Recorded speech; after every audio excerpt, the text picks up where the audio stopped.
And now, our feature. To infinity and beyond! My name's Bond. James Bond. That'll do, Piggy. Bad boys, what you gonna do? Sorry with the box, what was in the box? Damn! Ew, get off of me! Ugh, that's it. A lot of people go to college for 7 years. I know. They're called doctors. Houston, we have a problem. If you've been spending most of your lives living in a gangster's paradise, welcome in to 52/1995, your live movie conversation podcast where we dive deep into the movies of 1995. I'm your host, Cody, and I'm thrilled to be joined this week by my fantastic, amazing, wonderful co-host, Ryan. Me? Ryan, welcome in. Well, thank you so much. What a glowing intro. I'm glad to be here. Your name inspired me to change my name Yours is on great. here. I was a Renaissance woman, and then I was like, "Oh, I've got it! I've got in the second that I was like, Yeah. I've got it." That's for only the special people that will get that. So, if you're tuning in for the very, very first time, we're glad that you're here every week. 52 of them to be exact. We explore a different film from the year 1995. It could be a classic hit, quirky gem, or somewhere right there in the middle. We'll dive into this year's important releases, discuss them in detail, and then chat with my guests about their thoughts, experiences with the movie, and then maybe see what they've been watching lately to give you some inspiration on the movies that you should be watching. So usually we do a theme per month, and our current theme is coming of age. And today's movie of choice is Dangerous Minds. But before we jump into this movie, let's talk to Ryan. And let's see. Have you, Ryan, I know you have, but have you seen this movie before? I've never seen this movie. You've never seen this movie before? No. I have memories of this movie, though, because like at 8 or 9, like, Gangsta's Paradise was everywhere. That song was everywhere. It really was. And it might have been like one of the first hip hop songs I ever had like greater awareness of. I didn't love music as a little kid. So if it wasn't like Disney songs or whatever, or like, church, school kind of like sing along stuff, I didn't really care. But like I was aware of this song, and I was aware of the music video that was mostly scenes from this movie. Yeah. And even as at that age, I wasn't allowed to watch this movie. So I think until I watched this movie this week, I still kind of thought that this movie was like way darker and that more effed up than it actually is. I agree. I got that impression as I was like, oh my God, that Dangerous Minds movie, like that seems like really serious and like crazy and dark. And then now I watch it, I'm like, this is made by Disney, right? Like this is a very tame, mild movie, not that dangerous at all. And it was made by Disney. It was made Oh, by. was it? Yeah, it actually No, was. I just said that to troll it. I didn't know that was true. No, this is a part of Disney's studio, Hollywood Pictures. It's kind of defunct now. I think they just slapped Disney on everything nowadays. But whenever they were trying to make their darker, more edgy movies. Is this like the studio that like brought out Pretty Woman? Like that was like a big thing. They were like, maybe we can make adult movies under a different name, but then they were too scared to make it too adult, so they ended up with Pretty Woman, which is great. But yeah, they did that with a couple of like Buena Vista was part of their I think that's what Roger Rabbit came out under, was Buena Vista. And then they had Hollywood Pictures. They also had like different record labels too, like Island Records is actually a Disney label too. They had ICP on their label at one point. Yeah, I think Weezer was on Island. Yeah, I think so. So they're everywhere. Disney's they control everything. They still do. They own the podcast. They're actually they're our sponsor. Stakeholders and 52 slash. They own me. They own you. Yeah. They own Jeff Bezos. They got most of my cats. Anyway, yeah. So, but all I have to say is like I did somehow as a little kid internalize that this was like a dark, scary movie, and it is. It's trying to be at least. Yeah. But like, and then I kind of kept that all the way into adulthood until I finally watched it and was like, oh, woof, this is not very. Edward James Olmos was in a more heartbreaking, or like Lean on Me and Stand and Deliver. I'm sure we'll talk about it a little bit later on. Those are more heartbreaking and dark than this is. Yeah. I expected. Another one. Renaissance Man is a Disney movie. I forgot to mention. Oh, that. yeah. I did know that. Yeah. That we talk about all these. Yes, I thought the same thing. And I had actually seen this movie before, but I think just like you, I expected it to be a lot darker on this rewatch. But before I even watched it, I was like, this movie's only an hour and a half long. Like, So short. yeah. And I was so happy about that until I watched it, and I was like, guys, yes. you need to add some more in here. This is not enough. Yeah. They were missing so much. It was impressive how much I was like, I wanted more from the story, because I am usually like you, like I don't need over 2 hours for me. I watched a movie last night and I was so happy that it was an hour and a half, and it was perfect the way it was in that hour and a half, as zany as it was. But yeah, I agree with you, and I think because I had to sneak in what like movies I could watch with the F word in it. I don't know if this was one of those movies that I got to when I was 8-9 years old, but I do remember the music video, and I do remember the one season series that I'll talk about, the of Dangerous Minds with Annie Potts. Like I do. Yeah, I didn't know that was a thing until looking it up. Yeah, it's crazy. Good for Annie Potts. Glad she had something to do. Welcome back, Mrs. Cotter. Wow. Put that up your nose with a rubber hose. I said that line like 3 times while I was watching this movie with my girlfriend, because I kept being like, yo, teach. Why we got to learn this poetry and stuff. I was doing that a lot, and then I just started doing Tony Danza completely. Let's talk about this movie a little bit more. I am surprised, but like you just mentioned, like 3 or 4 off the top of your head of movies that we've seen that are this exact same framework and everything. Totally. But let's talk about it. It's called Dangerous Minds. It came out August 11th, 1995.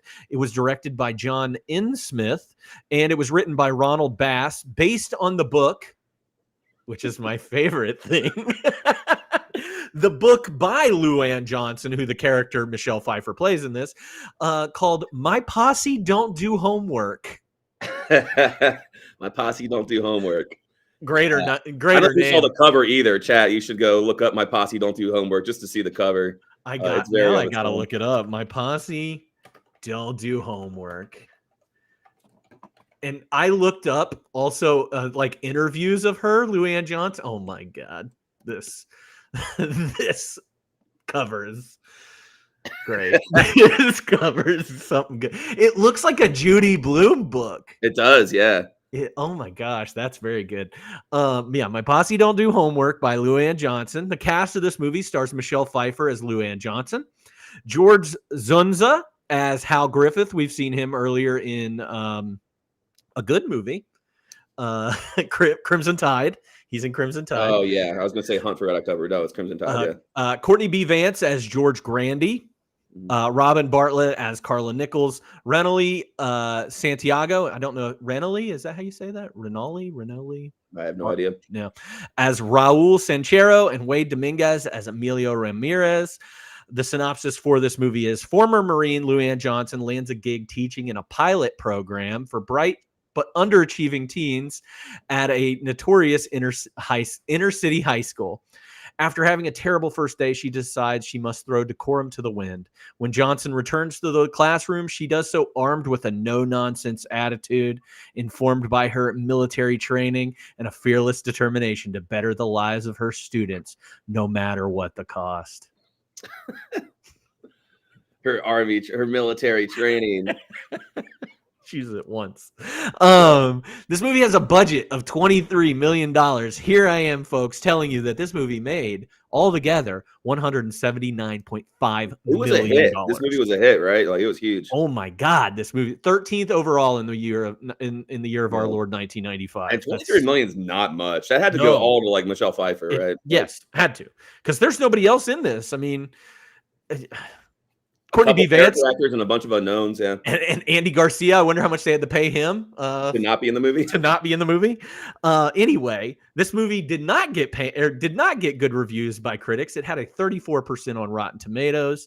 IMDb has this at a 6.5 and Letterboxd at a 3.2. Roger Ebert did not like this film.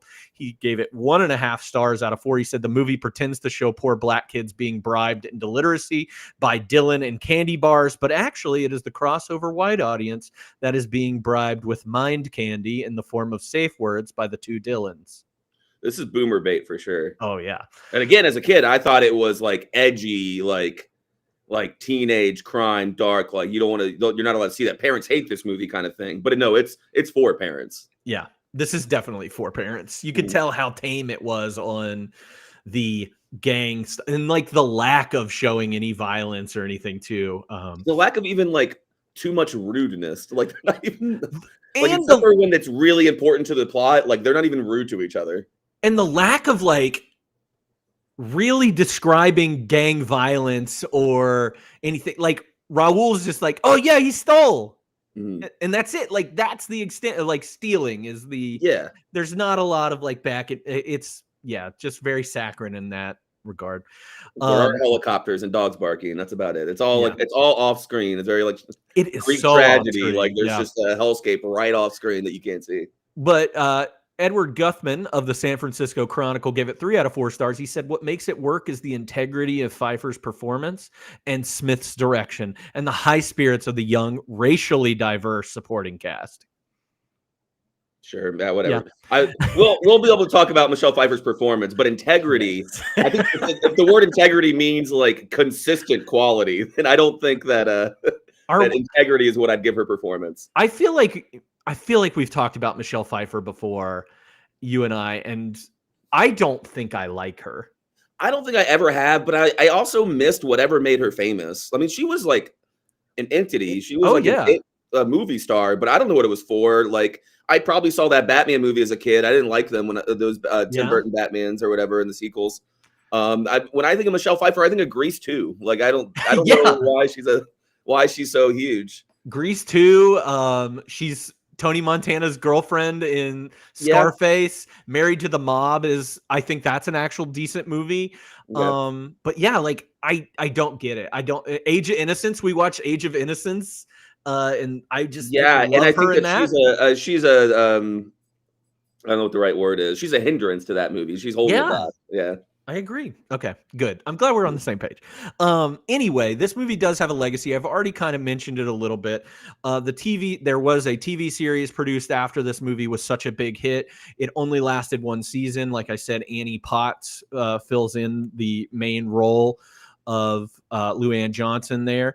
One thing I will say, though, the Dangerous Minds soundtrack went triple platinum, and Gangsta's Paradise ended up winning like a Grammy, I think, for like best pop or best rap solo song or something. Grammys always have. I knew every word to that song, and yet I didn't watch MTV. I didn't listen to the radio unless my parents were in the car with me, and then they wouldn't have let me listen to it.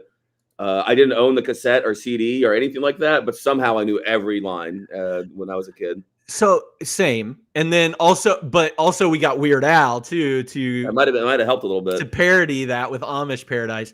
But I was talking about this with my older sister. I know she did not have Dangerous Minds soundtrack or Coolio albums or anything like that. There was this show, or there was a TV station that we got. It was like a UHF station, and it showed music videos. It wasn't MTV. It was like, I think it came from, it wasn't much music. It wasn't much music. But I think it was like a spin-off of that for like poor people.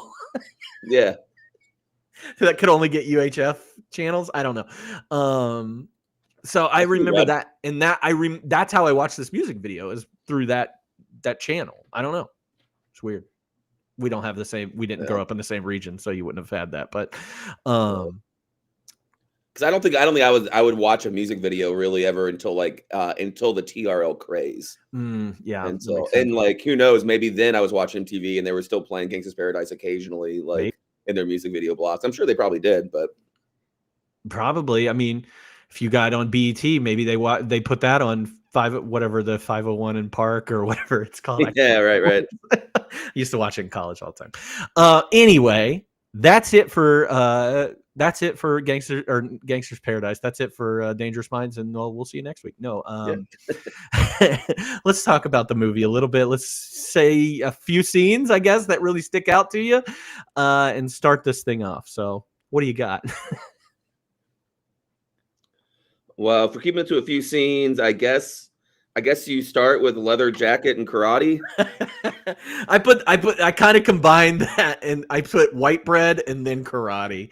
Yeah. She walks in and they just heckle her and make fun of her, which leads her to go get her leather jacket and cowboy boots. And then they It's just also confusing because I think one of the flaws of her character is that she is not consistently on like a trajectory, you know?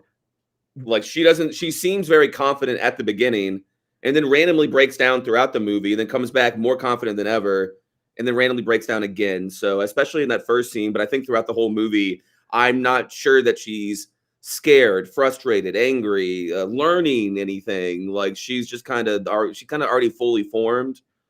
But then which makes it confusing when she does struggle.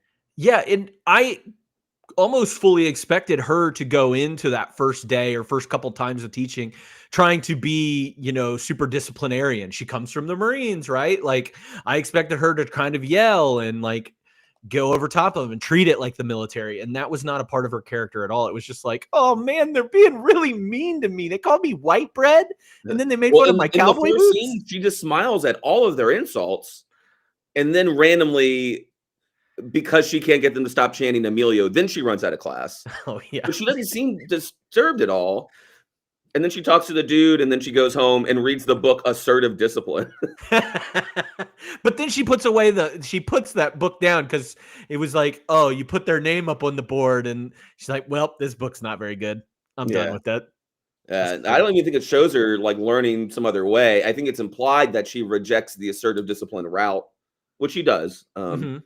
But yeah, the scene doesn't make that clear. But yeah, then she comes back and she has a leather jacket. Her feet are up on she's Cameron Diaz, bad teacher, and all over the place.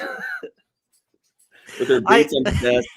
I love that she's just like she makes sure that she's like reading a book as they come in to make it like cooler. Like she's been doing this the whole time. All right. Not just set up there for a second. Yeah, and then they just make fun of her again.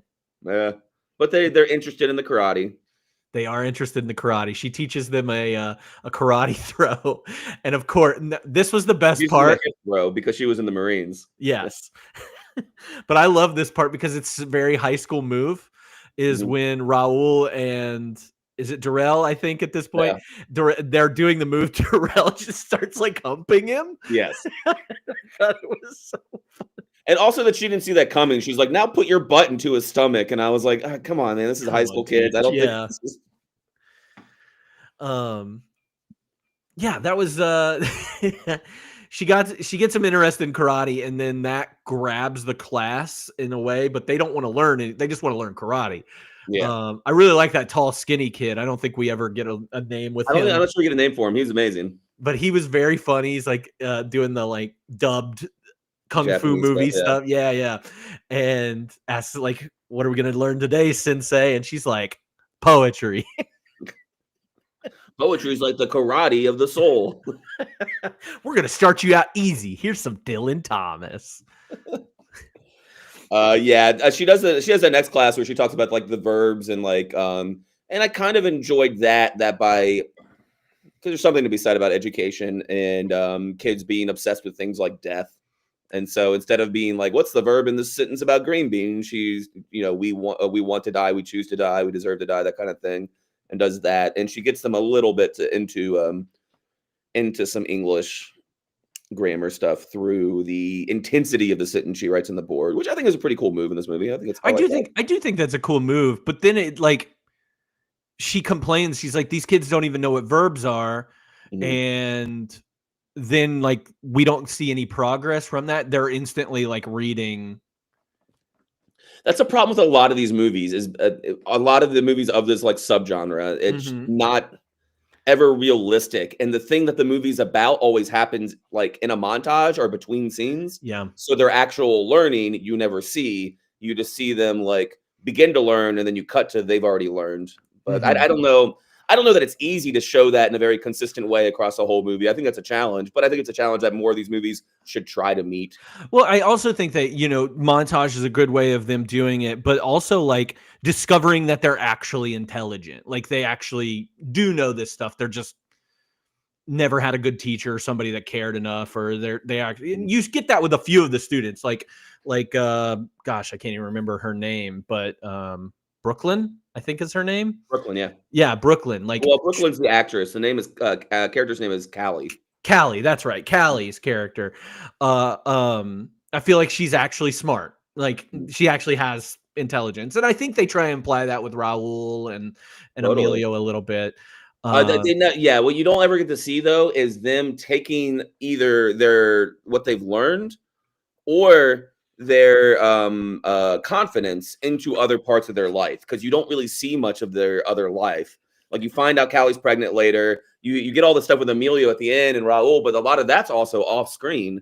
Yeah. So like, you don't get to see, like, I believe in myself now because I know that I am smart and I've had someone believe in me, or like, hey, I'm not going to give up on this other thing in my life, just like Dylan Thomas and Bob Dylan didn't give up on substance abuse.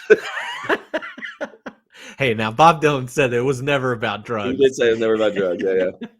Which is crazy because I don't like that. I love Bob Dylan and I hate Mr. Tambourine Man. People love that song. I think it's pretty mid. But then in this movie, I was like, that makes Mr. Tambourine Man a lot cooler. I never heard that before. And then Bob Dylan was like, no, it's about a guy with a tambourine. All right. I feel like we've talked about Dangerous Minds coming up, and you mentioned Tambourine Man, and I think that's why I thought you had watched this movie before. I don't think that could have been me. I'd never seen this movie. And I was surprised Bob Dylan's in it. Why aren't they using, like, if I... Well, I mean, that's the big problem with the movie. It's already changed from the book, apparently. Yeah. Well, see, I was trying to find out because I saw that Roger Ebert mentioned that they changed it from rap music to Bob Dylan. And if that's true, that's egregious. Yeah. But again, it's appealing to the boomers. It's appealing to white boomers. And then it's kind of insulting the kids who lived that experience and who this movie is, quote unquote, about.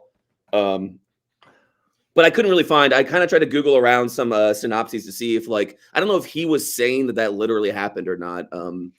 But I don't know. Did you see anything that said that in the book, like they used like hip hop lyrics? No, I didn't see anything. Yeah. So that may not be exactly what happened, or it may have been Dylan, or it may not have been music at all. Who knows? But like, especially if there was sections of the book that were about using rap lyrics to teach poetry, and then the movie changed it to fucking boomer porn. That's pretty gross. I'm looking to see if it I can't find anything right off the bat. But yeah, it just seems strange that they would change something like that. But I mean, it does make sense whenever we're talking about appealing to white boomers and this genre of movie and white saviors and all this good stuff. Totally, yeah. What sucks about all that is I do think that the most compelling parts of the movie are the middle parts where they are talking about Bob Dylan lyrics. Like, I think that's good. And it really takes its time, those scenes, to slowly move through what the lyrics mean and what they're about, and how that's not just a bunch of nonsense. That's actually like something that you say from your chest or believe, or a way that you live your life, a choice that you make to live your life. I think it's just Mr. Tambourine Man and In My Time of Dying. Is that the other one? Or Let Me Die in My Footsteps, maybe? Mm-hmm. Are the two songs, but I like those scenes. Yeah. I honestly really do like the Dylan thing, which was my next like big thing that came up, the Dylan contest. I was like, oh, I think that's kind of unique. And it was smart in like connecting exactly, like, oh, my unconventional thing that the kids don't like and the principal doesn't like, but now I'm bringing the kids into this and then this into like the curriculum and showing how it's all the same. And that kind of, I'm not going to give up, I'm going to make a choice theme goes in with the Dylan lyrics and goes in with the poem. That's all pretty clean. Did you happen to write down what the curriculum book was called? No, I didn't see it. It was like my darling, my hamburger, I think is what it was called. Yes. My darling, my hamburger. Yeah.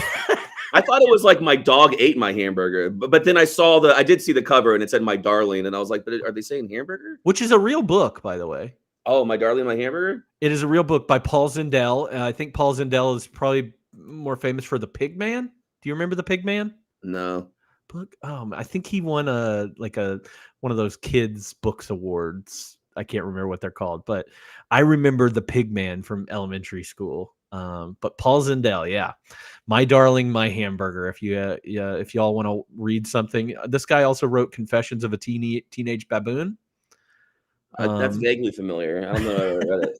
I will say I wanted to see what this is about, but the plot summary on Wikipedia seems like it was written by a kid who was assigned to read the book. Oh, it seems like it. Like I just saw the word. There's like essay in this book. Yeah, that's what I was getting ready to say. I was like, "There's abortion in this. There's Like abortion this is in this book, yeah, this is pretty serious stuff here." So, I mean, maybe the curriculum's not that, but like it's a little edgy.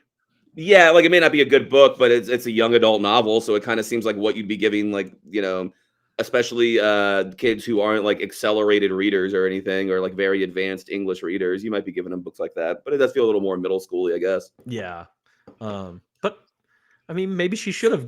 I think they only chose it because the name of the book is so funny. Yeah, My Darling, My Hamburger. Yeah, it's got to be that. When it actually probably deals with a lot of serious issues. It's like a true, like, good Judy Blume book, the ones that are for older people. Yeah. Not that the other ones are bad. They're great books. Why am I shitting on Judy Blume? I love Judy Blume. No, of course. Yeah. No, but the Dylan contest was the next thing that I had where, they have to say, okay, what Dylan song and what Dylan song represents this Dylan Thomas poem in the best way possible. I love that. And I love that you get Raul, you get Darrell, and you get Camille or Callie. Sorry, Camille. I don't know. Callie, and working together and all these other groups and are actually serious. I love that library scene because you see the librarian like looking around like, what the heck is what are these kids doing in the library? Reading books. These double DMCs are all in here. I don't know what's going on here. Then they end up winning the contest and getting to. Well, I will backtrack from that a little bit because I do think one of the. I mean, this movie's so cheesy, but you kind of have to meet it where it's at sometimes. But I think one of the better things this movie did was 2 scenes in a row. It was after the Raul and Emilio fight. Oh yeah, I forgot about that. And then there's that scene with Emilio where like he gets very like after school special, like, what are you gonna do? You can't fix my life. Like you can't fix these problems that you're trying to, get involved with or whatever. And so it really does show like, man, what can one teacher do in the midst of so many like deeply socially entrenched issues and how that affects teenagers. And then it immediately goes to the point where she goes to Raul's house. And that's all very cheesy, but I also I really like, that was one of my favorite moments in the movie, is to show then that just by showing up and saying, hey, I spend time with your kid and I like your kid and your kid's very smart. Like how powerful that was in that moment and how that's a small thing, but a very big thing to a family where a public servant never showed up at their house before with any good news or any warmth, So going from the Emilio thing where it's like, yeah, you can't fix all these kids' problems. You can't even come close to it, but you can actually like be the first nice thing that ever happened to him, like at first, even if it's a small kind thing. I was like, that's a really nice transition in the middle of the movie. And that transition is also where we get the softening of Emilio. Emilio after that stays after class and he's like, hey, Raul called, like they talked to me and told me that you went over to their house too. That's really cool. Yeah. So you're right. That is good. I mean, to the extent that that scene in this movie will imply that all it takes is like, just one pretty white Marine to really get through to these kids. Like that all sucks, but you know what I mean. Like it's it was also good filmmaking. The juxtaposition of you can't help me with Emilio, but you can do this with Raul. Yeah, I really like that. And then also, she takes the kids to before the Dylan con. She takes all the kids to the amusement park in the middle of this and gets in trouble for that. I do like the scenes with her and Courtney B. Vance, the principal. Like I kind of like how more of him, honestly. I was surprised how little he was in this movie because I felt like that was kind of a waste of him. He's one of the few actors in this movie that I know. Like, yeah, I mean. So you kind of wasted him, and you want an opportunity of him pushing back on the curriculum that she's teaching, because you get in the beginning, he's like, just stick to the curriculum, and then she just doesn't stick to the curriculum, and no consequences happen with that. or no, no softening of his character, which Mhm. is, you don't want to soften because you don't get him being the ultimate villain in the end of this movie. Totally, yeah. Without that. So you get that, and then you get the Dylan contest where she's continually like bribing these kids to do things with either candy bars, or she's giving them trips to amusement parks. And then this Dylan contest, the prize is the dinner with her at the fanciest restaurant in Palo Alto. Or the blossoming peach or something. Yeah, the blossoming peach with like like one of the most like well-established Shakespearean actors being Yeah, that was so weird. waiter. It's so out of place in this movie. At first I was like, is that Alfred from Batman? I was like, what is he doing? But anyway, the only person that shows up is Raul with his nice leather jacket that he got. It's so funny too that they let like Durrell be part of it and win. And then there's this whole thing about how Callie's like, I can't go, I gotta work. And she's like, oh no. And well, you know what? You still get to have fancy dinner. We'll bring dinner to you. Then she shows up to dinner. Raul shows up and she goes, where's Durrell? And he goes, he had to work. She's like, whatever. And goes yeah, she said, fuck him. I'm not getting him any dinner. He didn't tell me ahead of time. So right, it's so weird. I hope they just put them in partners and made those two partners and left Durrell out of it. Yeah, the Durrell thing was so weird to me that it kind of just seemed shoved in here. Yeah. I like her reaction to it though, because there's almost like no reaction to it. Yeah. Like she can't do anything. Yeah. Like the mom just takes them out of school. She's like, they don't need to learn poetry. Get out of here. And right, Durrell and Lionel or whatever. Yeah, they just got like, right. That's the scene I kind of actually missed. I only half paid attention to. Is that when that lady yells at her? Yeah.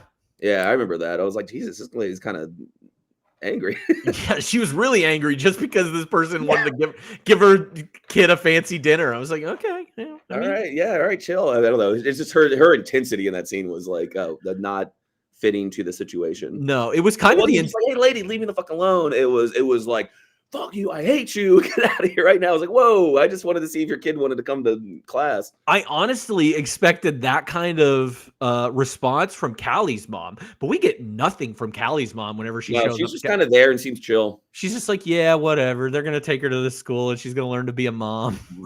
Because how much of this too we end up thinking about like Sister Act a lot in this movie. Mostly because Callie just kind of reminds me of Rita. Yes. But then like that same thing happens, and Rita's mom is such a huge part of that plot in Sister Act too, right? Her softening, her hard assness and everything. But you kind of expected at least a little bit of that, and nope, not at all. But I really like the dinner with Raul scene. He is pumped to be there.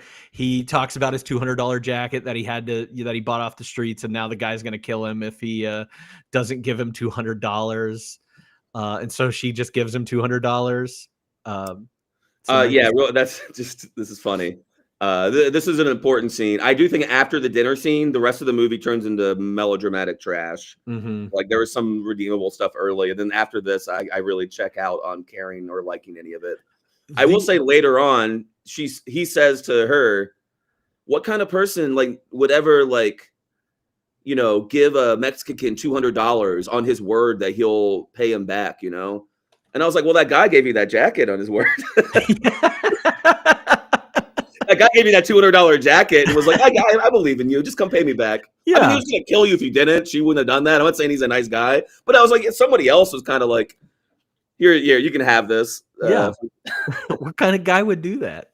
Yeah. It was like, that other guy, that guy that you hate, he did that for you. And then she made a deal with him, though, about him graduating. So this is where I got in a little bit of cloudy headspace, because I could have sworn that I've seen this movie to completion and her ended up him paying her back by graduating or what. I could have sworn that scene exists somewhere, Raul graduating and her being there, but doesn't exist. Don't worry, I'm not making this. I mean, do you think this I assume got at least a DVD release? Eventually. I don't know. It does feel like there's a lot cut out of this movie. So much. There has to be so much, because there's entire characters of this that we talk about, that exist in here, that get lines in here that we don't ever get anything from. And some of my WTF stuff is in here. I'll let you. Well, sorry. This reminds me that in doing these podcasts, you know, I always look at different websites, like mostly IMDb and Wikipedia and stuff, like, and for how big this movie was and how like much people remember this movie happening. Like, I've never been to an IMDb page with less trivia, less quotes, less information. It's like nobody wants to talk about it anymore. Yeah, this doesn't let's let it die. They're like, we've got our own, you know, blind side to talk about now. Like, That's we get true, one yeah. of these every decade. I feel like that Yeah. some white woman's going to help somebody out, and that's what it'll be for the next. Nobody makes fun of this movie anymore. They're all busy making fun of Sandra Bullock now. Yeah, that's true. And so in the dinner scene too, one thing that really confused me the first time I watched it, and then you want to know how to not make your head hurt so much? Sorry, I can't do Major Pain. I'm trying to remember the line. You want to give me something to take your mind off that pain? There we go. You got it. I'm just gonna start doing that to people. I didn't get it the first time I watched it. Then I understood it when he yells at the British waiter at the end. That's supposed to be him gaining confidence because now he cares about something. Mm-hmm. Because at the beginning he was too scared to talk, and then by the end he's like, "Hey man, leave us alone. We're having a conversation." But the first time I saw it, I was like, "Dude, he's just asking if you want coffee. Like, just say one more no and he's gone." You know. I like that she's like, just nod him over. He'll come. I was like, waiters aren't just looking around, like waiting on you to. Well, maybe at the Blossoming Peach they are. No, my bad. That is the best restaurant in Palo Alto. Well, my girlfriend, who is a server, was like, "Oh, honey, you got to get out of this industry. You're way too old." And then I was like, "Well, I think he's probably making pretty good money as the Blossoming Peach." Like, he's the head waiter there. Like, that's the guy. You want that guy. Yeah, he's done Shakespeare. Let's see. I skipped all the way to the end. I skipped over like Emilio. I skipped all this stuff. Yeah, I mean, we just like Callie gets pregnant. She gets pushed out of the school into a school for pregnant girls. Yeah, school for pregnant girls is incredible. Yeah. There's another speech. You see Callie and her mom, but they still go ahead with the pregnant school. Then the Emilio plot's real fast. Like, his girlfriend, ex-boyfriend, gets out of prison and says, "That's my girlfriend. You stole her. I'm going to kill you. I'm also a crackhead." And then Emilio's like, I love her solution to this, though. Just tell the principal he's on crack. Yeah. She does go to him. Michelle Pfeiffer goes to him and says, "If you just rat on him for being on crack, then he'll go to jail again. And then by the time he's done detoxing, you'll probably forget he's mad at you." Because that's what happened. And then Emilio thinks about it and goes, "Nah, I just can't snitch," you know. And then the next scene, he's like, "Okay, I'm gonna snitch. I'm really scared."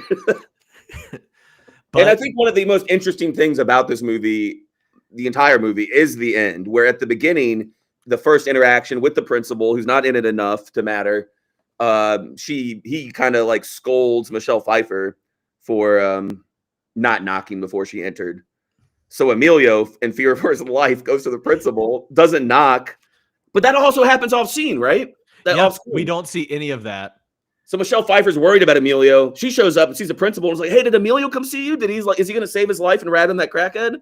And he's like, "I mean, he showed up, but I sent him away because he didn't knock."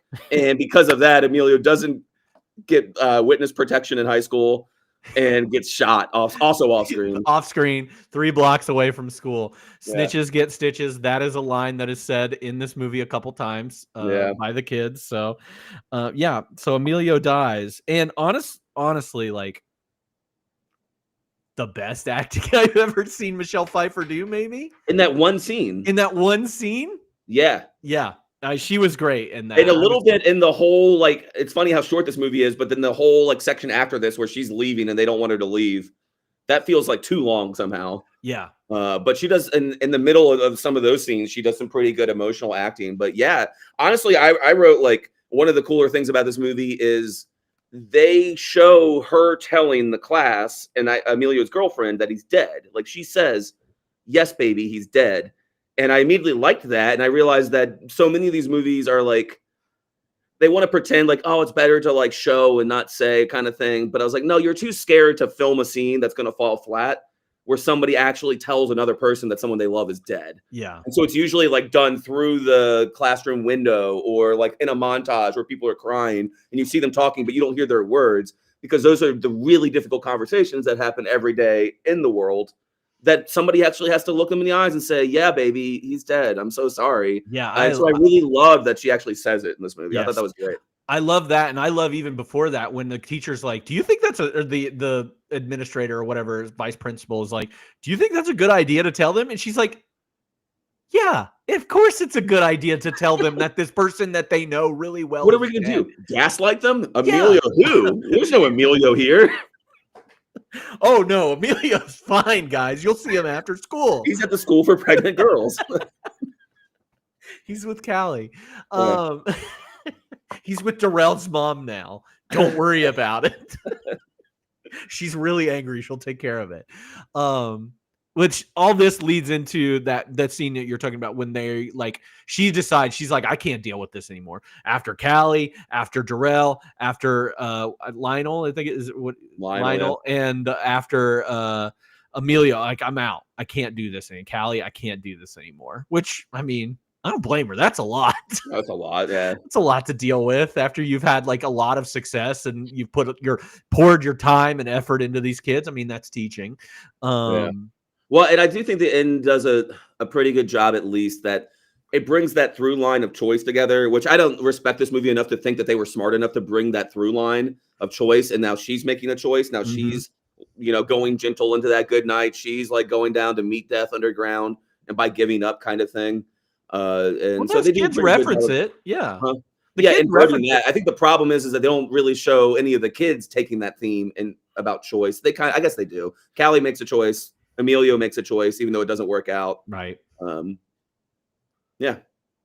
And then they convince her to stay. Callie comes back to say, and like almost got me a little bit. Like, hey, we might not be that like your light, but you're our light. Yeah. And I was like, damn.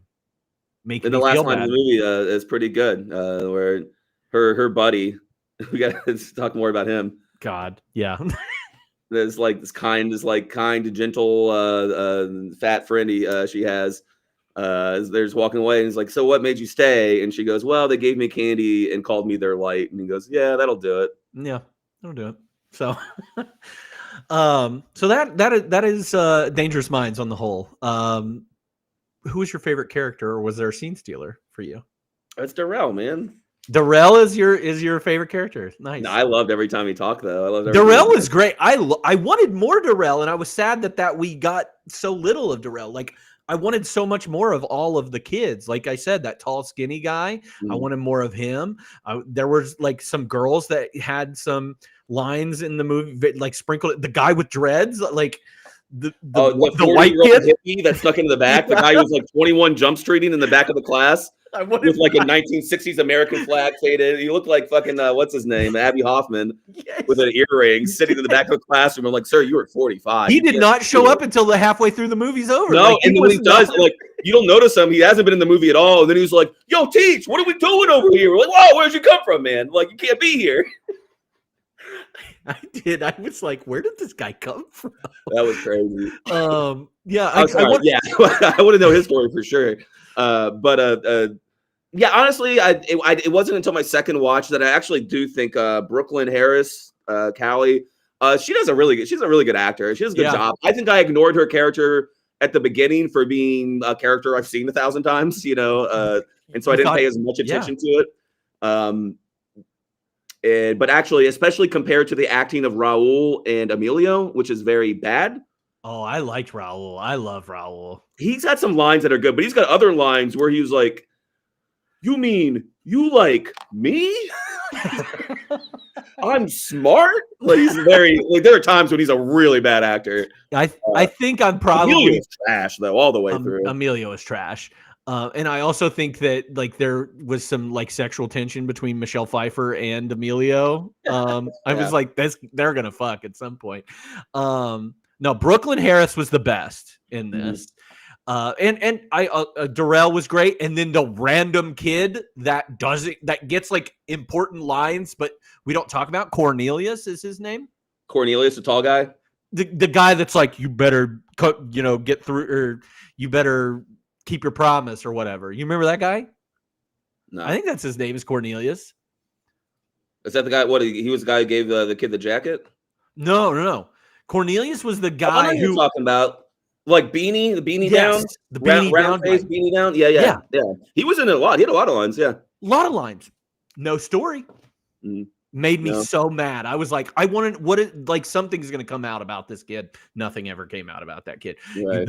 You better be honest about this. Like, okay, cool. No, nothing happened with it.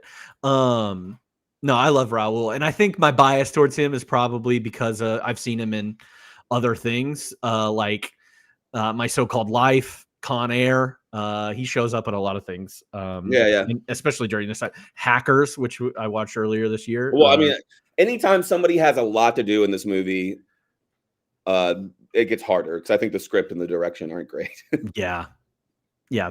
So like, there's just a lot more to trip over. Whereas if you got like one line a scene, you can nail that line. It's pretty easy to do. I'm on that the guy that plays. Callie never does. Callie is the actress Brooklyn Harris. She's great. Never feels unreal. And I struggle to say this. I do think that these movies kind of rise or fall with how realistic the kids kind of seem. Mm-hmm. And these kids seem kind of realistic. I think they're close enough. Like they do feel they do look like they dress, talk, move a little bit like teenagers in '95 and like the Bay Area like would have done. So not perfect or anything, but this movie would have been 10 times worse if the kids weren't as good at being believable teenagers. Yeah, and I don't think like a majority of them don't go on to do anything like besides. Yeah, I was surprised at how many like blue links there were in Wikipedia, but when I looked at them, I didn't really see much to do. Yeah. But yes, no, she's great. She's incredible. Good for her. Brooklyn Harris, she's great. Favorite quotes for the very few, I guess. Yeah, there's not a ton, and we talked about some. If you don't want to die, remember to knock. Is that what you want me to tell him? Yeah. She's like, that's not fair. And she's like, that's pretty fair. Pretty fair. That kid's dead. Mm-hmm. I'll get you, you little fucker. She says that about Emilio, like after the first class or the second class. I'll get you, you little fucker. I had the "we aren't your light, but you are ours" part about it. That Brooklyn or that Callie says. Yeah. Pregnancy is contagious. That's what I've heard. Pregnant. If you go to that school, who knows what'll happen? That's why they have to have a quarantine school. So it doesn't get out, 28 days later.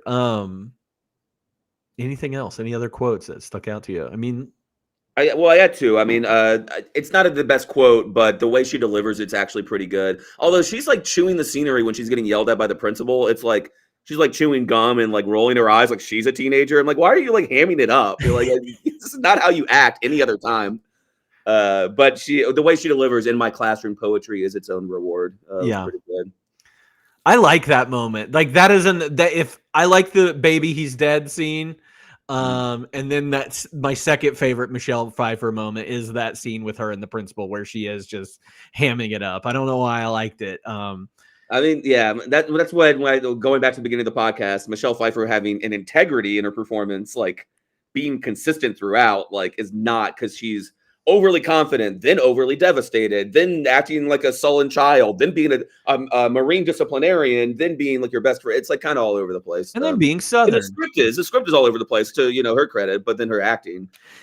Did you even notice her accent? It's horrible. And lack of accent, like most of the way through. Yeah, it pissed me off. And the girl's not even from the South. Like, why did we do this? Like, Luann is not. She's from Pennsylvania. Yeah, it was horrible. And I honestly, at some point, I realized, like, in like mid-90s movies, Southern also means Marine, or Marine means Southern. Yeah. Somehow, like, and I kind of understand where that's coming from. So, like, when they don't make much of her Marine background, which, by the way, was like as a journalist, which is fine. That's great. That's better than people, in my opinion. So, good job. But like, you don't get to be like, well, I was a Marine. I'm bringing my Marine. I'm a pretty little girl, but I'm a Marine, and I'm bringing it to the classroom. I was like, well, I don't know. You like wrote propaganda for like America, Oh, I don't know what she did. That may be wrong. I don't know. Biggest laugh, cry, scare, or thrill? Wait, I got one more thing. Oh, okay. Sorry. There's I think it's interesting that this movie isn't very consistent in its messaging. So the other quote I had was her speech, and at the end she goes, "There are no victims in this classroom." You know, she gives that whole speech about like, hey, like you say you don't have any choices, but people in your neighborhood don't choose to get on that bus. They choose these other things, and you do. That's a choice. There are no victims in this classroom. And it's such a difficult like thing to say, where this movie doesn't, because it's not very deep, doesn't really know whether it wants to say, hey, like bootstraps, you know, it's a bootstraps thing, or it's you just need a hug, you know, like it kind of does both very shallowly back and forth. But like that speech is very effective as a good speech. But then at the end, I really like both times kind of cringe when I was like, there are no victims in this classroom. I'm like, these are kids. They're dealing with a lot of shit that's not their fault and not their decision. That makes them by definition victims. And I understand, like, you know, trying to explain to them like feeling like a victim and giving up is a problem. But yeah, that classroom's full of victims. Yes. Yeah. So many victims, so many problems. And Emilio is literally a victim. Yeah, he literally gets killed, you know, like because he dated a girl. Like, honestly, not because of any of his hard ass actions, because he dated a girl, you know, who was available. Also, I mean, we'll get to it. Anyway, that's the last thing I had for quotes. Yeah. Biggest laugh, cry, scare, or thrill? I didn't write much. Oh, I know my biggest laugh. Now I forget how it's set up, though. I didn't write it all down. It's when they go, who's a ducky? Quack, quack, quack, quack, quack. Do you remember that? Yeah. I remember. What did she say that makes me say that? I can't remember. Oh, God. What do they say? I thought I would just remember, and I didn't write it down. They just quack at her. And then, like, she keeps talking, and in the background, like, you don't even see them doing it. You hear quack, quack, quack, quack. These kids are awesome. I just love that they just start chanting Emilio over and over. Oh, I thought that was funny when the guy's like, Emilio's, he'll eat you or something like that. Like, I thought it gave me different vibes of how this classroom was set up. Like Emilio was like the scary kid, but he's like the leader of all of them. Yeah, like he's the leader. That also feels so like that's such cheap Hollywood writing because I think that age and in a chaotic environment where like the adults can't keep control or anything like that, there definitely are like leaders or people everybody follows or don't want to cross or don't want to get, you know, targeted by or even look up to. But like the idea in these kinds of movies where it's like, well, we all do what Emilio does. He's the leader. He's the boss of our gang. Like it's Little Rascals. I'm like, that is not high school. That wasn't even my high school. No. So I don't think it was these kids' high school. We already talked about finding out how Emilio died, and I said that was Michelle Pfeiffer's best scene. That was probably the biggest cry, I think. Or like she was really good in there, and it was really impactful the way that she delivers those lines to the kids, and felt good. A little bit of when she was telling them like, "I'm leaving, I'm not coming back." Like that scene was really good too. With the cries and stuff. What about you? I didn't have any cry. I mean, I wrote down the no knock thing, but we already talked about that. Like more than like just fridging Emilio, because that's how these movies are written. Adding the element that all because somebody was trying to be too much of a hard ass. Which again, like she says, there are no victims here. And so that kind of thing makes you feel like, no, Emilio should have sat there and said, I'm sorry I didn't knock, but I really need to talk to you. My life's on the line. But then later on, it's like, well, why are we being hard asses to this kid? Because now he got killed because we want him to knock on the door. That kind of thing. Also, what does that guy do as the principal? Like, yeah, I don't know. He was in the library in that scene he was like pointing at things and people were moving around. I was like, I don't know what you're doing here. I need to talk to a principal. I got to see what they do. My last what the fuck thing though was oh man, I've had so many what the fucks. There was a lot. The last one I wrote down at least was after Raul and Emilio get in a fight, and then she goes to Raul's house and says, hey, your kid didn't do anything wrong. He was fighting in self-defense. And then the dad goes, oh, well, why did they send him home and suspend him? She says, that's school policy. It gives the other kid time to cool down. So the kid that got in self-defense gets sent home, and the other one everybody goes, okay. I'm like, that's crazy. How is that school policy? I also don't think the person that wrote this screenplay understands expulsion, suspension, and detention. Yes, they don't know. Because he's like, oh, he got expelled for 3 days. I was like, that's not how that works at all. Nobody gets expelled for 3 days. You Yeah. get suspended for 3 days, hence suspense. Like, Yeah. so dumb. That pissed me off. That really made me mad.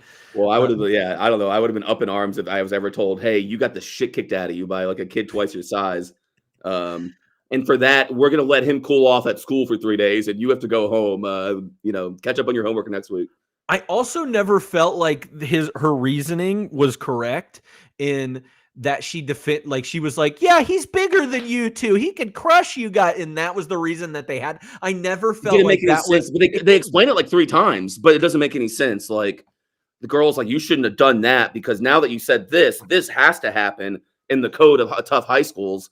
And then later on, he's like, Michelle's like, oh, I get it. Because I said that he was bigger than you, then he had to fight you then because it took away your dignity and honor. And the guy was like, Raul's like, yep, you nailed it, lady. But I know you were just trying to help because, hey, I'm not that bad a kid. My mind's not that dangerous. I'm a pretty sweet guy, actually. Fuck this movie. My mind's not that dangerous. As she's talking to him in the back of the cop car, she has this revelation. Yeah, because they're pushing the police car. I'm so sorry. Yeah. Oh, my gosh. I get it now. I was like, I get it. Well, you're doing your best, lady. Thank you, Teach. And then the cop's like, hey, lady, we got to get this kid to his house because we got to give the other kid 3 days to cool down, So he's in detention right now. We got other high schools to arrest children at. We got to get to the pregnant girls' high school right away. We heard about a new pregnancy in the middle school. We got to go before there's an outbreak. Oh man. How do I recover? The smoking friend teacher is a part of my what the fucks. Yeah, like what his whole character. Yes. Yeah.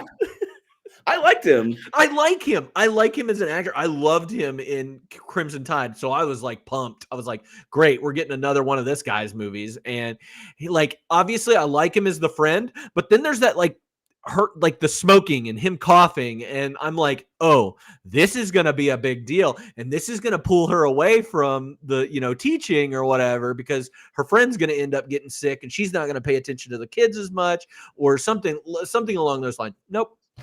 Well, that's funny because my girlfriend was like, "Oh, well, he's gonna die." It's been 10 minutes in, and they've talked about him smoking, and he's been coughing for 10 minutes, and he smoked 1,000 cigarettes. And I was like, "Oh, I don't know. I guess maybe." I was like, "I'm pretty sure one of the kids is gonna die, but I don't know they have time in this movie to kill that guy too." I thought for sure they were gonna kill that guy too. Yeah. All right, you weren't alone. And it did not happen. And I was like, "What is his point? And why is he smoking? And what is this relationship?" He was best friends with her husband that abused her, which was another plot point that all of that can get out. I mean, if you're gonna cut half this movie out, why didn't you cut that shit out? Yeah, give me any that takes up like 8 minutes of the movie. Like, give any of the kids 8 more minutes, and then let me never hear about her like divorce or abortion or abuse or anything, because it also doesn't track with the character. It doesn't make complete sense of. I don't know. She's not 3-dimensional enough character to like carry all that backstory, and there's not enough time spent on it. So every time is spent on it, it feels confusing and wasteful. And it makes me wonder too, because we talked about it. I mean, and it's in my fun facts about this movie that Andy Garcia is in this movie. Andy Garcia is a pretty well-known actor in the late 80s, early 90s, is Luann's love interest in this film. But everything was filmed and was cut from that. So I'm wondering, like, during those scenes, does that add any depth to any of these other storylines? I don't want that over. Oh, I don't want it either. That stuff gets fleshed out more in the Andy Garcia scenes. But then I'm like, well, do I think this movie should be 2 hours and then have a love interest for Michelle Pfeiffer? No, that's not what this movie's about. Like, yeah, no, it should be about the kids that I didn't get to. I want more Darrell. I want Cornelius. Like, about the kids, and as much as it's about her, it should be about like what the process of teaching does to her and like makes her care about and show us what we could be and how to prioritize the people in our lives and around us, all that stuff. It shouldn't be about her. This is Ms. Johnson's opus. We need. Oh man, we're getting a lot of these movies. Yeah. I noticed this whenever I've been doing, as long as we've done this 3 years, I've given you every similar movie to this movie. I do like these movies. That's okay. Yeah. Yeah, You because choose them. I was on You from chose Opus. them. I chose Renaissance Man, You did choose Renaissance Man. and I probably chose Sister Act. You Yeah, did choose Sister too. Act. Yeah. I didn't choose Mr. Holland's Opus. You I don't did think. not choose that one. Yeah. That one got claimed, but you might have gotten on it if you had the chance. Oh, I watched it. I wasn't on that episode. Yeah. I did watch it though. Yeah. Other WTF moments for you? Oh, that's it. Yeah, I had Courtney B. Vance, Cornelius, accent, smoking friend, teacher, everything else we've already discussed. Yeah, I also had the kid in the back of the class who. Oh yeah. Best music moment or score. I did say on this, we talked about Gangster's Paradise a lot. It plays way too much in this movie. Yeah. It's like 4 times, and they just cut the intro. I like the intro. It does feel like it's going to be an edgy, dangerous movie. It does, especially because I love a movie when it starts playing a song before we even get to the title screen. We have like the production, like the Jerry Bruckheimer thing shows up, and we've got music. That means and then that intro, which they know how good it is. They know how good the beginning of that song is, and how much like drama and weight they give something. Yeah, but then they overuse it. But yeah, to hear that, dun, dun, dun, like, and you haven't gotten to the movie yet. Yeah, that whole thing. And it's so ridiculous because I think it plays again whenever she goes to Darrell's house and talks to his mom or whatever and gets yelled at. It's playing in the car again. And I was like, inappropriate use of the song. Just because, it's just because she's rolling into a black neighborhood that they're like, hey, we got to play this. Come on. Well, that one moment where like she's not scared to go to Raul's house at all. And she's just talking to everybody and knows Spanish fluently. Yeah. Because she was in the Marines and it's from the South. But then, like, she goes to Emilio's house, and then a dog barks, and she goes, "Wow, what the fuck? This dog's here!" And then the second after a dog barks, a helicopter, LA fucking riot style, comes over comes over her, and then she goes, "Is this Emilio's house?" And his dad goes, "Yeah," and then that you don't see anything, right? Like everything's off screen. We don't get anything. Shakespeare. I will say, I'm glad that there was like 5 seconds of rapping Shakespeare in this, and that was it. Yeah. We didn't get the double DMCs on this one. Speaking of, any other music moments that you want to point out? No, Mr. Tambourine Man also feels really out of place. Yeah, it does. Now we're ready for a game of F, Marry, Kill. I didn't do anything in this movie specifically, but because of what we just discussed and how you are on every episode of the teachers fixing kids and then fixing themselves in the cell, I'm going to give you Luann Johnson, Sister Mary Clarence, and Bill Rago. Ooh, Bill Rago. Mr. Rago. Oh my gosh. This is easy. Is it? You marry Bill. Hey, both Bill and Luann are they're divorced, so right. But they're ready. They're ready. They've learned, they've grown. And the way he's flirting with that oh yeah, I like he's that. Such a flirt. He's got Riz in that movie. He does have Riz in that movie.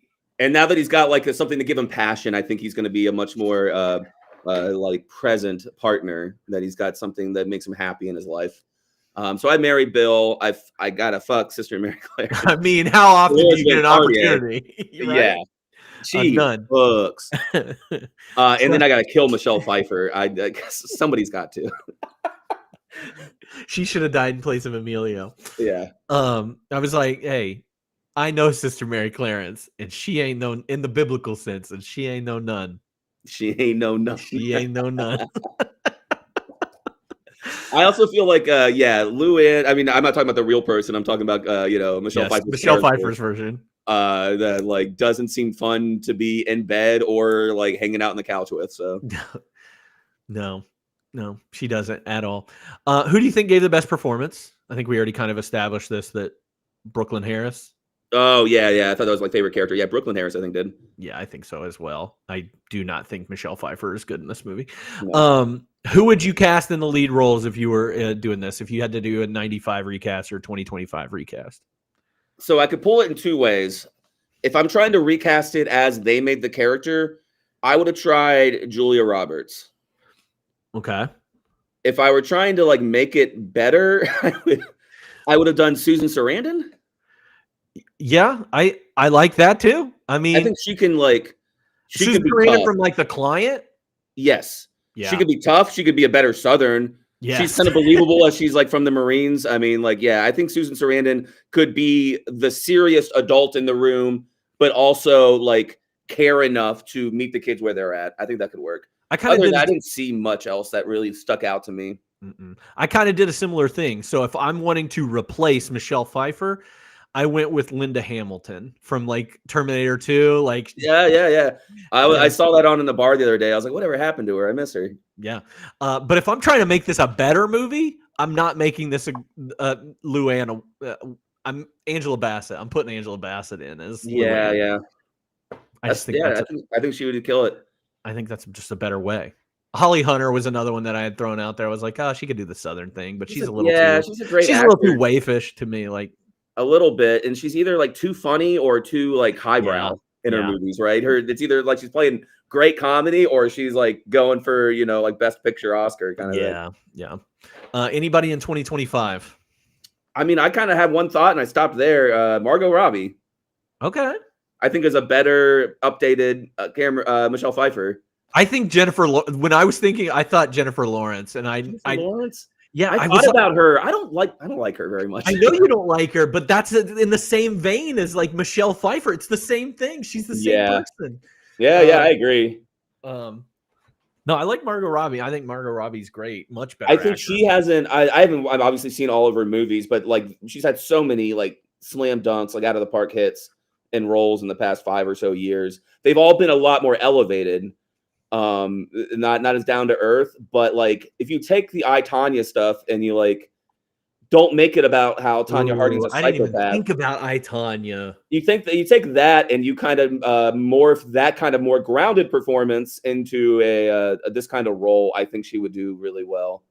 Brie Larson would be pretty good. Brie Larson would like be kind of anodyne. That's a good one, chat. Yeah. But I think would be more of like a Freedom Writers, like this movie makes it out being very respected, but not necessarily like amazing. Yeah. But she could have done better than Michelle Pfeiffer did for sure. Yeah. I've never seen Short Term 12. That's a Brie Larson movie where she's dealing with like inner city kids and stuff. Oh, yeah. So, what was it? Margot Robbie. Have you seen Babylon? No, not yet. The one where there's like 1,000 people in it. Yeah. Yes, I want you to watch Babylon and tell me your opinion. I want to get your opinion. I'm a Babylon lover, and I don't feel like a lot of people turned on it. Yeah. I think people were fascinated by it because it came out around like right before the Oscars with no marketing, and then everybody was talking like, what movie is this with all these people? How come I've never heard about it? But recently, I've heard people start talking shit on it. I loved. I don't know why. There's some really good stuff in there, but Margot Robbie's great in that movie. Okay. I would love for Margot Robbie at this point in her career to start doing more nuanced, deeper roles because I think she's such a wonderful actor, and she's done all these like exaggerated Harley Quinn and Barbie and Wolf of Wall Street, like all of these like over the top characters, which I'd love for her to keep doing. But I kind of want to see like what she can do in quieter, more serious faces. Yeah, I liked her in. I guess she might be doing it. I just don't know, but I liked her in a movie that I don't think anybody ever saw, which was like The Legend of Tarzan. Which was done. Nobody even saw it. It's got Alexander Skarsgård as Tarzan, and Samuel L. Jackson's in that movie randomly too. And I like that movie. I think that movie is really well shot. It's by the guy that did the last 3 Harry Potter. It looks beautiful, and I like that movie. I think it's a fun like adventure movie, and she's good in it. She gives me like Rachel Weisz vibes in like The Mummy. Okay, yeah, she can do that. Yeah. So. I'm a big Margot Robbie guy. I did pick Jennifer Lawrence because I was like, Ryan hates Jennifer Lawrence. And I kind of don't, but I mean, there's like only a few movies I want her to be in, you know, like. I think she gets overly praised. She has much range, I guess. Yes, and I don't think she has a lot of emotional depth. I think that her kind of like her Winter's Bone, Silver Linings Playbook, like it's very like cold and flat expression that gives a lot of depth to her characters. So anything that has to be like louder or out there or more like, you know, up and down in character, I just don't know that I've been disappointed she's in movies because I wanted more out of her roles. Yeah. I like her in her comedies, No Hard Feelings. I love her in that. I like those, yeah. I like her in American Hustle, which a lot of people do not like American Hustle, but I I think don't she's care really for good. it. That was, I think that's Yeah. when I turned on her. Honestly, I really disliked her performance. Well, in she that got movie. into that David O. Russell like atmosphere, and I think they like dated. And it was weird. And Yeah, she's doing like an accent and stuff. I don't know. It wasn't yeah, good. Silver Linings and that, and then Joy was the other one that she did with. I never saw. I mean, Joy. honestly, I haven't seen her in a while. Yeah. Since like what, Red Sparrow or something. Oh God, not good. Not good. I saw that in theaters. Not good. But on the same thing, we're on a tangent now. But on the same era, like I have like very like kind of I'm graded by, but do begrudgingly respect like an Emma Stone. Like, but man, it better be the right role for you, because if I see you in a movie again where I don't want you in that movie because I don't think you're good enough to be in it or in that role, I get frustrated. Yeah, I get that way with like Evan Rachel Wood. I'm just like, yeah, I'm a bit of a slipper in her side. I think she's hated too much. I think she's hated more than she deserves. But yeah, her in a bad movie in the bad role like is pretty bad. But I've seen her do good stuff. Yeah. Yeah. All right, let's talk about some fun facts of this movie. We already kind of touched on a couple of them. Andy Garcia, we talked about his scenes being cut. Anything that you looked up that you thought was interesting? Throughout this entire movie, in order to not get sent to the special school to teach, Michelle Pfeiffer was hiding the fact that she was pregnant.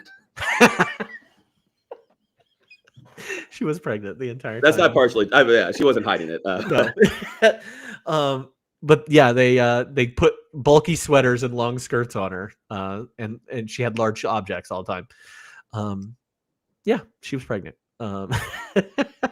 Anything else? What else? Yeah, let's see. We got I kind of knew this already, but I was sharing with my partner. Bob Dylan chose the fake name Dylan because he was a Dylan Thomas fan. So that's not like in the movie, it's like, isn't it a coincidence? Both these people are named Dylan. It's like, it's literally not a coincidence. Like, it's a poet that chose another poet. Yeah, choose. Yeah, that whole scene with her and the other guy where they're talking about Dylan, and she's like, "Oh, you know Dylan?" He's like, "Yeah, I love Dylan." Yeah. The joke doesn't land. Because why would he say his favorite poet is Dylan Thomas and then refer to him by his first name? Yeah. Yeah. No. I love William. My favorite sonneteer is William. Oh, you're talking Bill O'Reilly? I couldn't think of a good William. Well, there's a William Yates and Blake, and um. Well, then this is kind of fascinating because I don't blame the actor. It's not the actor's fault, but it does feel like some kind of karma for like manipulating reality in this movie. Where in the book, the real Emilio doesn't die. He grows up and gets a job and has a family and kind of lives a pretty cool, normal life. In reality, the actor who played Emilio died 3 years after this movie from some random illness at 32 years old. Which means that the actor playing a teenager in this movie was 29 years old. Oh, yeah, it's 29. Yeah. Yeah, so Emilio died, the actor, and the real Emilio had 4 years in the Marine Corps, lives in California with his wife and 2 kids after graduating. Which we don't want to tell that story. No, God forbid we tell a story about someone who succeeds. Anything else? No. Okay, I thought this was pretty good. So the finished movie differed greatly from the screenplay that the original screenplay writer wrote. Elaine May rewrote the screenplay. Well, I saw that, but I know that name. Comedian Elaine May of Nichols and May. Oh yeah, yeah. Why was she there? Yeah, why is she doing? She didn't really punch it up any. Nichols and May are like no way. Are they the mime couple? They're the from the 60s that wrote like Woody Allen's a part of that whole troupe too, like Nichols and May and Allen and all those people. She's like the not Goodbye Girl, the Heartbreak Kid. That's her movie, I'm pretty sure. Elaine May is very funny. I'm trying to think of other things that she was a part of. Well, now I got to know who the mime couple was.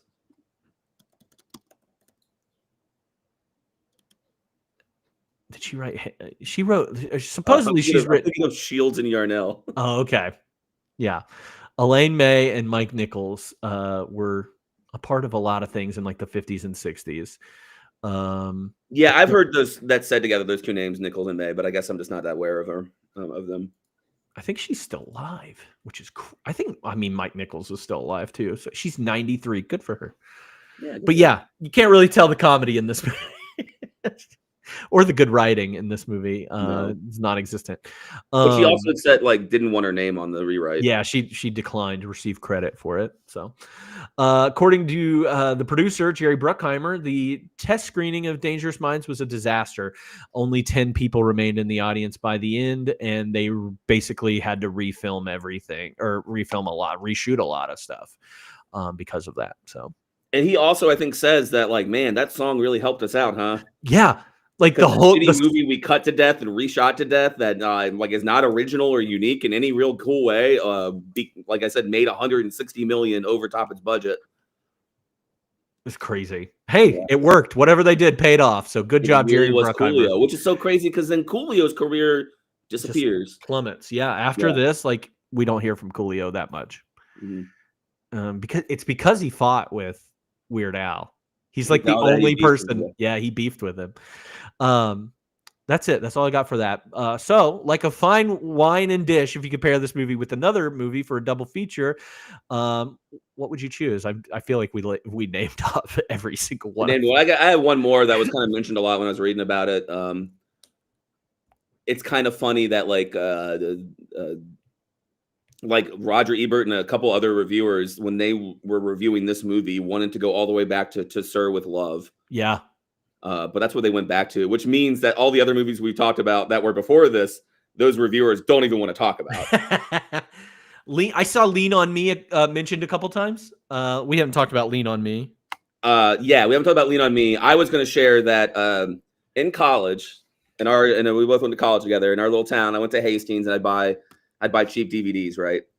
And I bought one of those. If you remember back in the day, they would sell DVDs super cheap sometimes when they were old movies, and they would print one on both sides. Oh, yeah. So there was no label. There was just like, you had to look around the edge to see which side was which movie, but you could get two movies on one disc.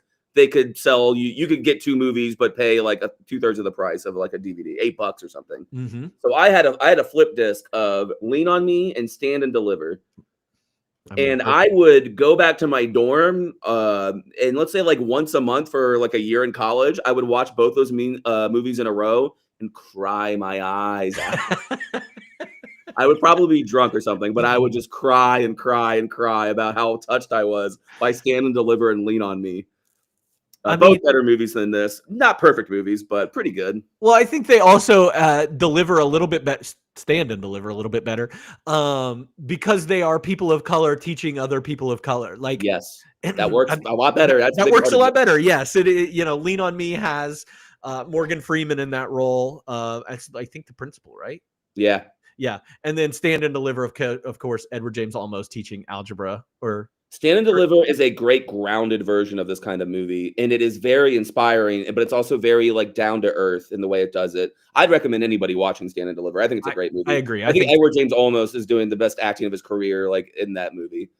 Lean on Me has some silly out there shit in there, but there are also moments that are very real and impassioned. It's one of Morgan Freeman's best like acting roles, I think. Like, he's really great in it. And there's some yelling, screaming, fighting among good guys about how best to deal with like difficult situations in Lean on Me. So I'd watch any of those movies over Dangerous Minds. Over Dangerous Minds, yeah. And honestly, To Serve with Love is just fine. Yeah, it's if been you've never forever seen it and you like older it. movies and Sidney Poitier, I think it's worth watching. But it's not like amazing. Isn't he just like it's an American? Obviously, Sidney Poitier going to like Britain. Yeah, he's he's a Black American that for some reason I don't remember is now teaching a bunch of like working class British kids in London. Yeah. And they're kind of racist toward them, but they're also like unruly. But the thing is, because it was made in like the 1960s, they can't even be as unruly as like they're not dealing with gang violence necessarily, or they can't even show what they are dealing with or be that unruly because it's very like anodyne, like toothless movie. Yeah. But it is very sweet and there's good acting. Twiggy, the famous pop star. I forgot Twiggy. She was she's a good actor in there and sang To Serve with Love, which became a hit. Freedom Riders, we've already mentioned. I've never seen it, so I didn't put it down, but I know it is like this. Renaissance Man, Sister Act 2, Back in the Habit, other ones. I put in one of my favorite cheesy movies that'll make me cry no matter what. But it's very different than this. The Great Debaters. Oh, yeah. Coach Carter might go in there too as a and more once like you a get into sports side of thing. Yeah, there's a lot more if you get into sports too. Yeah. And then I also put Take the Lead, which was a movie that Alyssa made me watch last year, which is Antonio Banderas teaching kids how to ballroom dance. You know, unruly Isn't that what youths. like Strictly Ballroom is or something? I don't know. I don't know about Strictly Ballroom, but I know that Take the Lead. Yeah, it's like, yeah. See, here she comes. Yeah. Here she comes. Ran to the other room. I'd watch it. That sounds cool. But yeah, and they're also, if you get into dancing, they're cheerleading too, like in sports. Like there are a lot of movies that are kind of like this as far as inspirational stuff. And then I don't know, it's got to be others, but I'm sure there are. This also feels like a TV trope that happens quite a bit. It did. It's when you were talking about like it getting melodramatic at the end. It did. Like the Emilio stuff definitely felt like an after-school special that I had watched before, and like even if his tears seemed good, like at least somewhat good acting. Like for the most part, it was it was a TV special that I had seen. Right. It kind of wrote itself in the second half of the movie. All right. On a rewatchability scale, how likely are you to rewatch this out of 1 to 5? I always think about how rewatchable it is objectively, not how likely I am to rewatch it. Yeah. Just so you know, whenever you say that, I go, well, fuck, I don't know. I'm not going to rewatch it anytime soon, maybe ever. No. I do. I gave this a 2 out of 5 rewatchability because at the very least, it is hitting familiar beats, so it goes down very easy. It feels as brisk as it is. There are funny little moments or interesting moments or little inspirational goosebump moments that hit over and over again in the way that McDonald's can hit over and over again. So like how likely are you to go back to McDonald's? Pretty high, but you're may not rate it very high either. Exactly. Yeah. Exactly. Yeah. So I think it's that kind of like breezy 90-minute formulaic thing that makes it rewatchable. I gave it a 2 out of 5. Yeah, I gave it 1.5 out of 5. I went a little lower because what'd you give it out of 5 stars overall? For all of the same reasons, I gave it 2.5 out of 5. You've talked me into a 2.5 because I was at a 3 and that was a nostalgia rating. And I was like, yeah, I like all these people, but no, I think this is a 2.5 movie. I think it's kind of rude to give it lower than that because there are a lot of 2 out of 5 movies that are just like, again, not as watchable as this. So. Yeah, I agree. Well, that's it. We covered Dangerous Minds and we did it in the same amount of time that they did the movie, so we're doing pretty good there. A little bit. Well, Ryan, thank you so much. Haven't heard from you in a little bit. I can't remember the last time we were on here. So I wasn't scheduled to be in the podcast for a while, and then I still want to keep up and watch and listen to all the music and movies all the time, and that's been busy. It's all right. We're all good. But have you seen any movies lately that you would recommend? Yeah, a few. First of all, I wish I had taken pictures and sent it to our lovely Discord. If you're in chat and you're not part of the 52/Discord, you should check it out. It's a pretty cool space. But my girlfriend's favorite movie is Jaws, and it's the 50th anniversary of Jaws. So we threw a Jaws party where she made cake with strawberry blood and dyed blue cake and icing. We gave out, she turned all of our light bulbs blue and green and red. We watched Jaws and Jaws 2 together as a friend group. We had little plastic sharks. She had Jaws sandals and a hat and shirt. She recently got a tattoo of Richard Dreyfuss's name in the Jaws font on her leg. So I should have taken pictures of all of that and shared it. I didn't think about it. I was like, oh, movies. Like, yeah, people would like this. It is Jaws' 50th anniversary. So go check it out if you haven't seen it in a while. Oh, man. But we had a great Jaws party. You didn't go back to Jaws the Revenge? She did Jello shots that were blue, and she put gummy sharks on top of everyone. That was fun. That's so cute. Yeah. So we had a big, cool classic movie filmed party. Yeah, and I think in the past few months we have watched all 4 of the Jaws. Is Revenge your favorite? Well, Michael Caine as Hoagie is a classic character. Hoagie the pilot. Michael Caine at his most bloated and his curly hair like unruly. When the shark is sentient and knows what it's doing, follows them from like Rhode Island to Bermuda or some shit, or the Bahamas. Is like, all right, they flew in a plane, but I know where they're going. I can smell them. I got them. Blood in the water. I got it. I actually think Jaws 2 has a really cool ending. There's like Jaws 2 isn't as bad as people say. Yeah, It's not like the original, but the like last 20-30 minutes of it is pretty great. Jaws 3 just doesn't have this. It's not as good at home because you don't have the 3D aspects of it. That's true, and it all takes place at SeaWorld. Like it's a big commercial for SeaWorld. Who would have? Do you think that Steven Spielberg was like, yeah, this is gonna be a franchise? Like, the shark is gonna turn into. I mean, he didn't get involved in the rest of it. No, he definitely didn't think of it. I don't think he thought it was going to be the hit it was either. I think that was just a cultural phenomenon for sure. It's an amazing movie that deserves to be loved, but I think that blew everybody away. The first blockbuster. I just found this out about Jaws. Now that we're on this tangent of Jaws, the poster for Jaws, the very like iconic poster, that's not even a great white shark that the Jaws is. It's actually a mako shark, and that shark is at the Natural History Museum or whatever, the Smithsonian. Yeah, and it's like preserved. It's like like it is a tiny mako shark that has been preserved. And I saw an Instagram video the other day. The guy pulled it out, and I was like, "That's the grossest thing I've ever seen. Is this preserved mako shark that this thing was like filmed? A wet mummification?" Yes, that's exactly what it looks like. I was like, "I don't get this. Why do you have drawers of this?" Yeah, at the Smithsonian. It's wild. It's so wild. That's crazy. I thought I'd heard every Jaws trivia that I've ever heard before, but there's one more on there. I'll see if I can find it again and post that in Discord. Well, that reminds me, I had a few movies to talk about. I'll try to be quick about it. Go for it. But I think because Criterion Channel, like, well, we're not going to pay for Jaws. We can't. Hulu has them all anyway. But they maybe for the 50th anniversary had like a collection of like coastal movies. I rewatched like Lady from Shanghai, a great Orson Welles movie. But The Deep.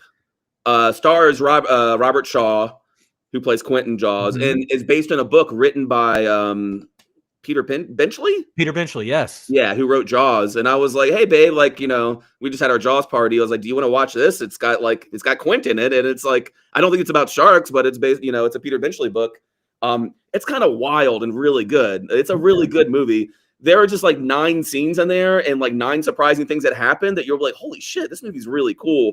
It's not perfect overall. It's Nick Nolte. Incredible already. Jacqueline Bisset. Is that her name? Yep. And Robert Shaw. And then a bunch of evil Haitians. And there's a really cool underwater diving scenes, like looking through ships. There's cool animal stuff. There's a crazy, crazy cool action fight on some weird beach elevator. I don't know what it does or why it exists. And there's just a lot of cool plot twists. The Deep was like way better than I expected. I'm in. I saw O for the first time. Oh, the Julia Stiles, Mekhi Phifer, Othello movie. Josh Hartnett as Iago. Yeah, it's pretty bad. Yeah, I liked it. I loved that. My sister Cammie loved that movie when I remember coming out. It's filmed a lot around Charleston, and so one of my a couple of my best friends like went out and there were extras in that movie, and that's the only thing I knew about it forever was that it was based on Othello, and that my friends were in extras, and it takes place in Charleston area. Now, so I think like the evil school is the North Charleston High School, and I was like, my friends went there; they're not evil. And that wasn't. They didn't do Shakespearean words. Like they didn't use. I spent my whole since it came out until last week or so. I spent my whole life thinking that it was a movie that used Shakespearean dialogue. It does not. It does not. Yeah. Okay. I didn't think it did. And it didn't hit its side because they were doing the Shakespeare rom-coms, but this is a tragedy, so it just doesn't hit as hard. It has like a very swampy kind of a One Tree Hill vibe to it, but it's pretty good. Parts of it are really good, and it makes you realize how Josh Hartnett could have had a better career because he has a pretty good nuanced acting in this. I love Josh Hartnett. Yeah, it just makes me. Anytime he gets mentioned, it just makes me want to watch The Faculty again. I've never seen The Faculty, but it was a huge movie. Love The Faculty. What else? I got one last movie, and I apologize to God and the universe for watching a Roman Polanski film, but it was leaving Criterion Channel, The Ghost Rider from 2010. Oh, I've heard that movie is amazing. It's really good. It's Pierce Brosnan and Ewan McGregor. Yeah. And a few other actors. It's a thinly veiled fictional version of Tony Blair as an ex-prime minister, and Ewan McGregor is hired to be the ghostwriter for his book. And then as he goes to hang out with them, on an American island where they're hanging out, he gets brought deeper and deeper into intrigue that gets tied up with lies that they're telling, and potential danger and murders, and even implications about how the Iraq War went down and stuff like that. So it's like a thinly veiled criticism of Tony Blair through all these like fictional thriller stuff. It's very quiet, big suspense thriller movie. Still moves pretty brisk. I like that movie a lot. It was a random click for me, but I was pretty into it. I love that. No, it's been on my list for a long time, and I've always wanted to watch it. I think back when I was the Entertainment Weekly kid, where I had subscriptions to Entertainment Weekly for like 10 years straight, they loved that movie. I remember it. I remember the review of that movie and how much they loved it. I was like, I gotta see this. So yeah, if you can still get into Criterion, then by the end of July, the Ghost Rider and The Deep are leaving by the end of the month. All right. Anything else? That's it.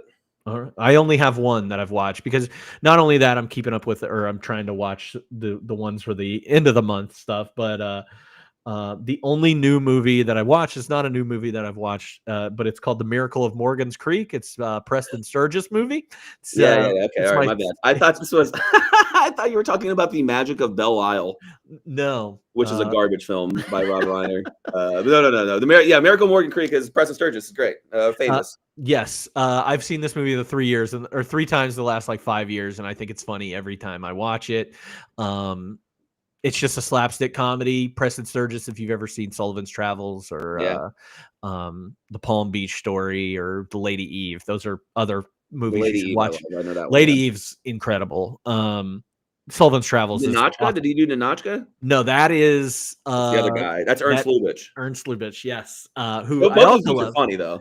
Ernst Lubitsch. I was telling Alyssa this last night when we watched it. It was like Preston Sturges, Ernst Lubitsch, and God damn it, what's the guy that did The Apartment? Billy Wilder. Yes, I was like, those 3 guys, incredible. When we talk about how comedies don't age horribly and nothing old can really be that funny. Now, you'd still got to kind of be like an old movie and go with it a bit, but those 3 dudes made hilarious movies that are still very funny. Yeah. To Be or Not to Be by Ernst Lubitsch is still so good. Yeah. So fun. And so funny that even Mel Brooks remade it. Yeah.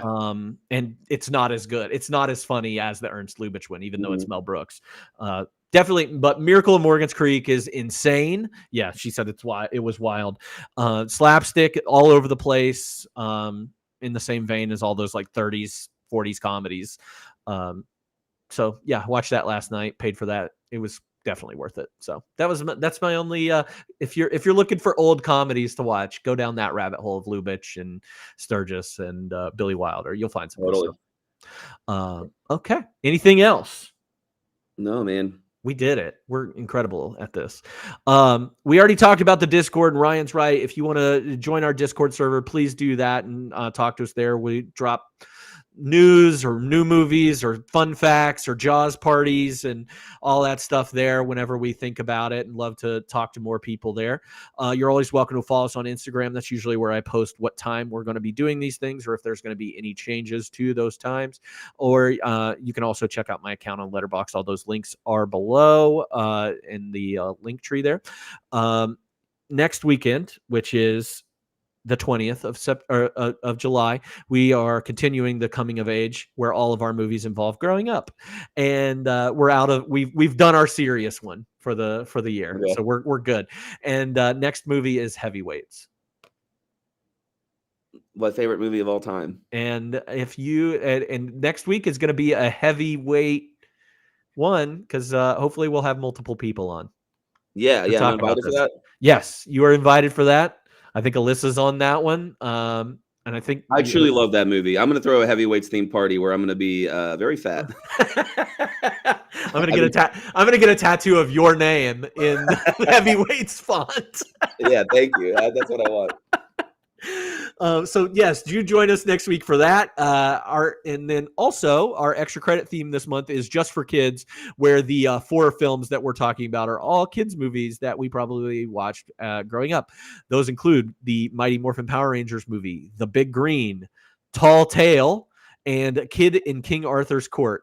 3 of those 4 are available on Disney Plus. Mighty Morphin Power Rangers is on YouTube. There is a 1080p rip of it on YouTube, so you can definitely watch it. I already know one of the best quotes in Mighty Morphin Power Rangers. It's "Have a nice trip. See you next fall." It's Kimberly. I mean, she's great, right? So and then she has the whip, and then after she whips that guy and trips him, she says, "Gotta love it." Because she's got this, I don't know. Gotta love the whip. Gotta love the whip. And I quoted that entire movie watching it, and Alyssa's like, yeah, you do know this movie. And so that one will be Wednesday, July 30th at 6 p.m. Also, we're in Hip Hop Month here in 52/1995 music. Join us Tuesday at 6 p.m. for that, and we'll be doing the album by Bone Thugs and Harmony, E1999 Eternal. And that's it. Did you already do Liquid Swords? We did Liquid Swords last week. Oh, I missed it. I'm going to go back and watch the VOD. I love that album. Liquid Swords last week, and then what did we do the week before? All Eyes on Me? Tupac. Yeah. Or Me Against the World. Me Against the World. Oh, okay. So, yeah, it was a good one. I've enjoyed Hip Hop Month. So, Bone Thugs and Harmony next week, and I think that's it. That's everything. So, I'll also say driving around in July, like if you gotta be listening to music, like 90s hip hop feels like hot weather, window cracked, like good driving music. I feel good drive-by music. Good drive-by music. It's true. It's true. It's like, what else are you going to play on a drive? I mean, right? Ask Emilio. Anyway, thanks for tuning in. We'll see you next time on 52/1995. Bye.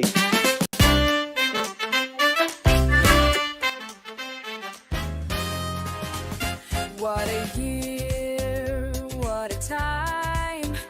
Big screens, dreams, a movie rewind.